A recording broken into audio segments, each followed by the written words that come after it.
नमस्कार बच्चों।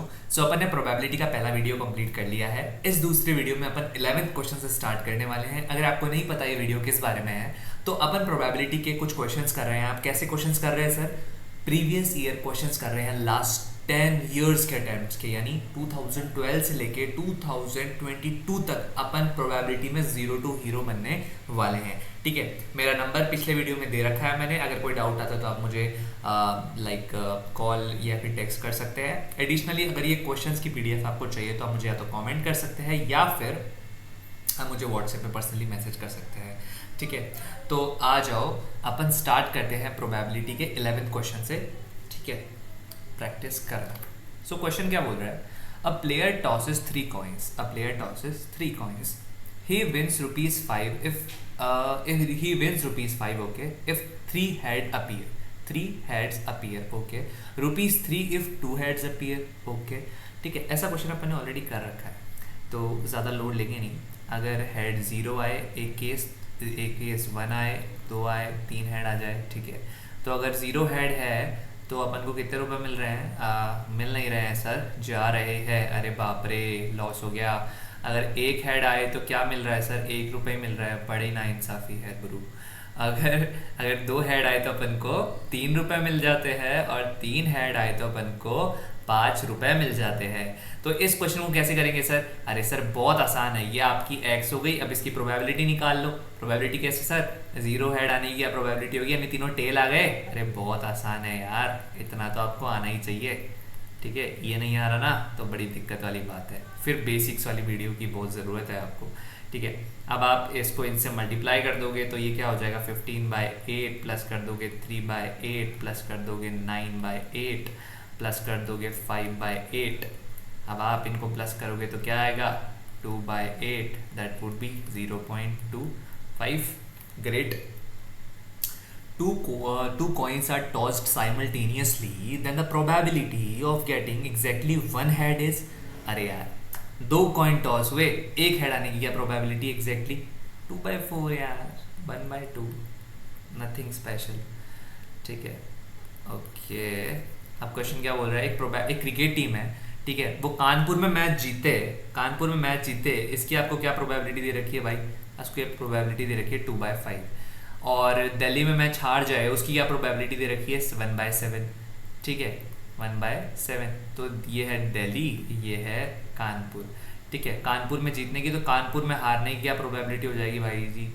ये हो जाएगी आपकी, वेट अ मिनट, ये हो जाएगी, क्या हो जाएगी? ये हो जाएगी आपकी 3/5। और दिल्ली में हारने की क्या प्रोबेबिलिटी हो जाएगी? अच्छा नहीं, वो हारने की ऑलरेडी दे रखी है। 1/7 जो है वो हारने की दे रखी है। ठीक है, तो दिल्ली में जीतने की प्रोबेबिलिटी क्या हो जाएगी? 6/7। Very easy. ठीक है, चलो सर, हमने जो क्वेश्चन बोल रहा है वो तो हमने निकाल लिया। अब क्वेश्चन को सॉल्व कैसे करना है? क्वेश्चन क्या पूछ रहा है कि एटलीस्ट एक मैच तो जीते सर, यूनियन निकालना है, यानी डी मॉर्गन्स लॉ। 1 माइनस कि कानपुर में भी नहीं जीते और दिल्ली में भी नहीं जीते, यानी 1 माइनस 1/7 मल्टीप्लाइड बाय 3/5। अब समझ में आने लगी ना चीज़ें? तो आंसर क्या हो जाएगा आपका? आंसर आपका डायरेक्टली हो जाएगा 32/35। आई होप ये चीज़ क्लियर होगी। ठीक है, नाउ प्रोबेबिलिटी ऑफ ए दे रखा है 0.45, ओके। प्रोबेबिलिटी ऑफ बी दे रखा है 0.35, ठीक है। And P, probability of A and B दे रखा है। तो ये ए एंड बी क्या है सर?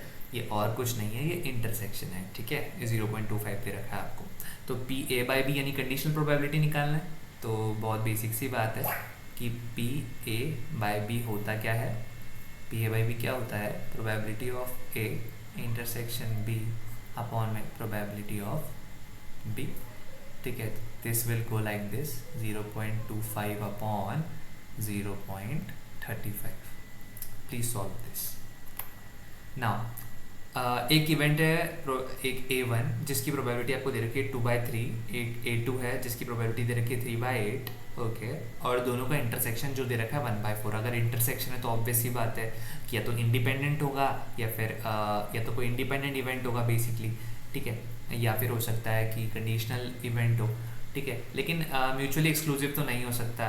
ठीक है, एग्जॉस्ट सेकंड पॉइंट में क्या बोला? एक्सक्लूसिव हो सकता है बट क्या बोल रहा है कि इंडिपेंडेंट नहीं है, तो ऐसा तो है ही नहीं, ऐसा तो नहीं है क्योंकि एक्सक्लूसिव का अपन श्योर नहीं है, बट इंडिपेंडेंट का मे बी।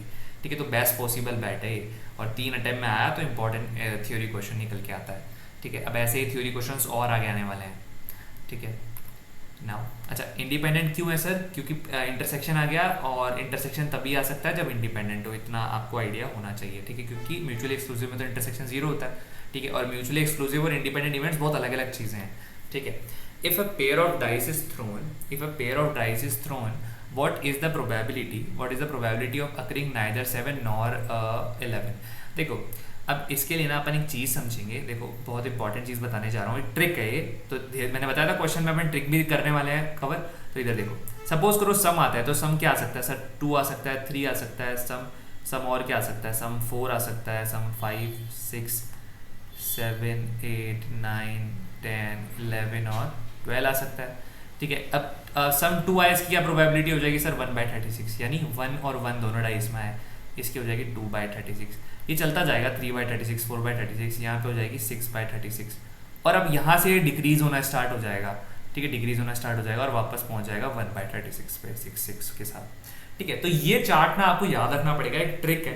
अब बहुत बार क्या होता है ना, इस डाइस के क्वेश्चंस रिपीट होते हैं, तो अगर आपको ये चार्ट याद होगा तो क्वेश्चन बहुत फटाफट होंगे। अब देखो कैसे। अब मैंने क्या बोला कि अब जैसे 11 में क्या होता है, 11 में होता है यहाँ पे 5/36। ठीक है, तो मैंने क्या बात बोली कि प्रोबेबिलिटी क्या है कि सम ना तो 7 आए ना तो 11 आए। अरे यार बहुत बेसिक सी बात है, क्या कि ये वाला आप माइनस कर दोगे और ये वाला माइनस कर दोगे 36 में से। मेरी बात समझ रहे हो? तो क्या हो जाएगा आपका आंसर? अराउंड 36 में से आपने एक तो 11 आने की प्रोबेबिलिटी माइनस कर दी। ठीक है, 11 आने की क्या हो जाएगी? 5/36 बेसिक। अरे नहीं 5 थोड़ी होगी, वेट अ मिनट। अरे ऐसे होगा ना, देखो किस तरीके से होगा। अब यहाँ पे 5/36 होगी, अब इस तरीके से आप कम करते जाओगे। ठीक है, तो ये हो जाएगी 3/36, ये हो जाएगी 2/36। तो ये चार्ट याद रखना, और ये चार्ट अगर याद हो गया ना दिमाग के अंदर तो कोई दिक्कत ही नहीं है। तो बेसिकली क्या हो जाएगा कि आपको 36 - 8 कर देना है, वो फेवरेबल हो जाएगा आपका। ये ना तो 7 का चाहिए और ना आपको चाहिए 11 का। ठीक है, और डिवाइड बाय कर दो, क्या कर दो कि 36, तो ये क्या हो जाएगा 28/36। तो ये चार्ट अगर याद हो गया तो क्वेश्चन बहुत फास्ट हो जाएंगे। ठीक है, तो आंसर हो जाएगा आपका 7/9। नाउ अर्न कंटेन्स, ठीक है, ये बेस थ्योरम का क्वेश्चन है, अपन इसको एंड में लेंगे। ठीक है, a dice is thrown twice, then the probability that the sum of numbers is divisible by 4। अरे यार एक बात बताओ, अगेन वो सेम चीज़। अब देखो मेरी बात एकदम सही प्रूव हो रही है। अगर आपको चार्ट याद है तो आपको ये पता है कि कौन सा सम जो है किससे डिविजिबल है? 4 से डिविजिबल है। आप देखो, अब 2 डिविजिबल है क्या? नहीं। अब कौन कौन सा डिविजिबल है? आ जाओ, ये डिविजिबल है, ये डिविजिबल है और ये डिविजिबल है। अब कुछ मत करो, ये यहाँ इसका ले लो 3/36। ठीक है, इसका क्या आ जाएगा 5/36। ठीक है, और सॉरी 6 का तो अपन को लेना ही नहीं है, 8 का ले लेंगे अपन 5/36, और 12 का ले लेंगे 1/36, यानी 1 ये आ गया 5 यानी 6, और ये आ गया 9/36। इजी, जो 4 से डिविजिबल है। मेरी बात समझ रहे हो? A dice is thrown twice, then the probability that the sum of the number is divisible by 4। तो क्या हो जाएगा? अपन को पता है भाई, यहाँ पे 9 जो है फेवरेबल हो जाएगा और टोटल आ जाएगा 36। I hope you understood this. 1/4 आपका आंसर हो जाएगा। Now a random variable x take place 3 values क्या हो गई सर? -x 2 और 3, and the respective probabilities are, probabilities क्या हो गई इसकी? 1/3 1/3 अगेन। अच्छा ये ठीक है, 1/3 अगेन। ठीक है, तो वो ex पूछ रहा है, इसका क्या मतलब? आपको एक्सपेक्टेड वैल्यू यानी मीन पूछ रहा है। तो वही, कुछ नहीं करना, आपको इनको मल्टीप्लाई कर देना है एंड देन सम कर देना है। बहुत बेसिक सी बात है। ठीक है, बात समझ में आ गई क्या? अच्छा ओके, अब अभी ध्यान से देखो। अब इसमें ना एक कैश है। अब ये यहाँ पे मॉड्यूलस का फंक्शन लगा रखा है क्या इसने? ध्यान से देखो, इसमें ना ex के अंदर एक मॉड्यूलस का फंक्शन लगा रखा है।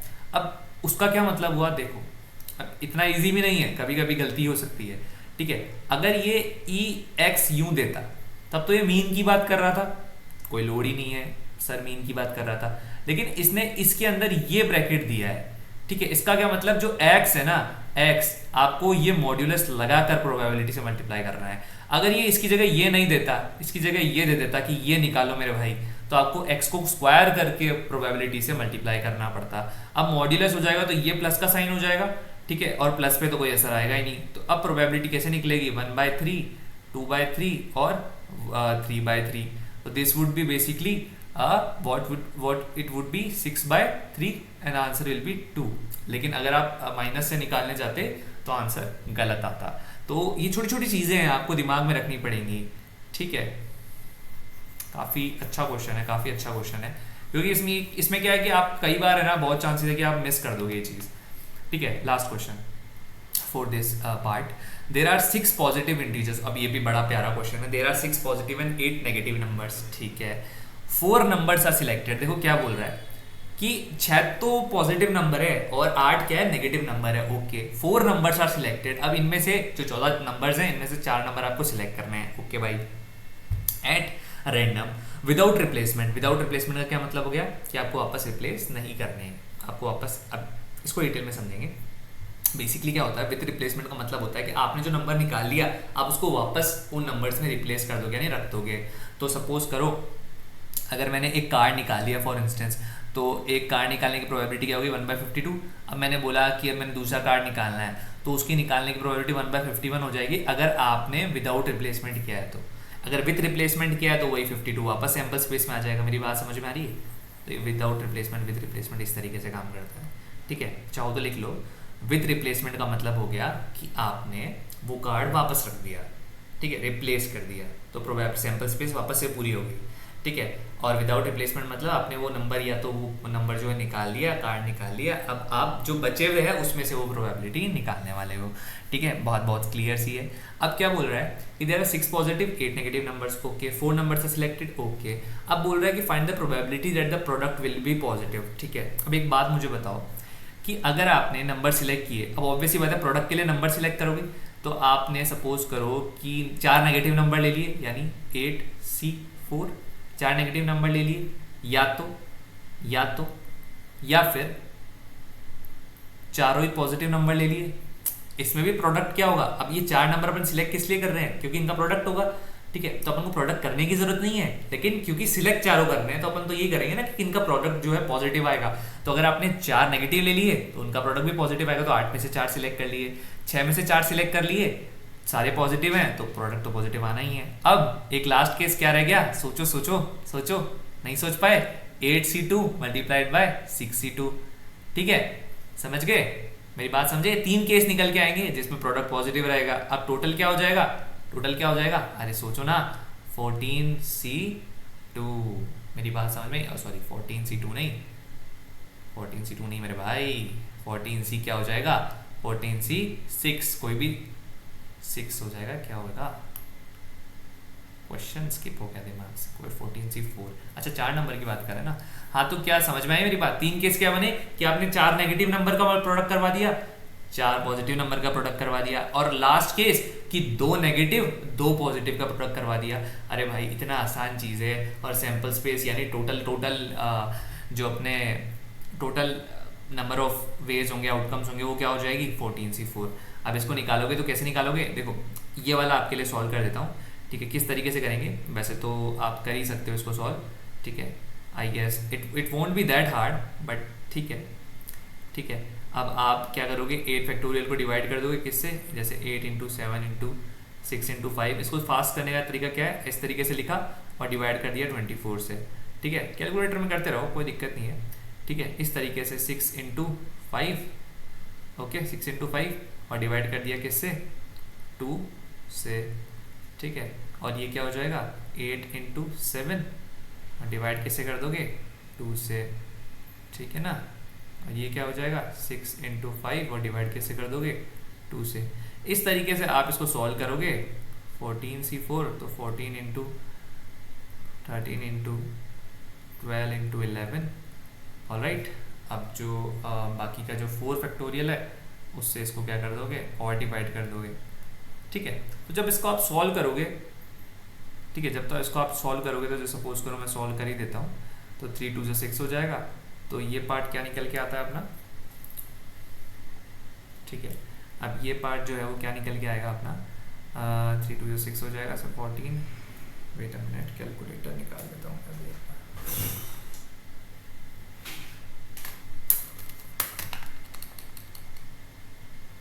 10, ठीक है। तो यहाँ पे ये पार्ट क्या हो जाएगा आपका 70, ठीक है, प्लस कर दोगे। अब उसके बाद आपने ये देखा कि 6 इंटू 5 तो ये हो जाएगा 15, और ये आगे लास्ट वाला जो पार्ट है वो आपका क्या बन जाएगा, वेट अ मिनट, 15 इंटू, ये बन जाएगा 420, ठीक है। कोई हार्ड साइंस नहीं है, बस इसको फटाफट कैलकुलेट करना है, कैलकुलेटर होगा तो बहुत जल्दी हो जाएगा। अच्छा, नीचे कैसे करोगे, बस कुछ नहीं, 14 into 13 into 12 into 11 divided by 24, that would be 1001 and answer would be 5051001। I hope you get this answer, ठीक है। बहुत इजी था, ठीक है। थोड़ा टाइम लग सकता है बट थोड़ा फास्ट करोगे तो और जल्दी हो जाएगा। अगर कैलकुलेटर है तो डू इट फास्ट। तीनों केसेस आपको समझ में आ गए, ठीक है। तो ये वीडियो यहीं तक ही है। अब इसकी नेक्स्ट सीरीज जो है वो 21 से स्टार्ट होने वाली है, तो stay tune for the next video. Okay, bye bye.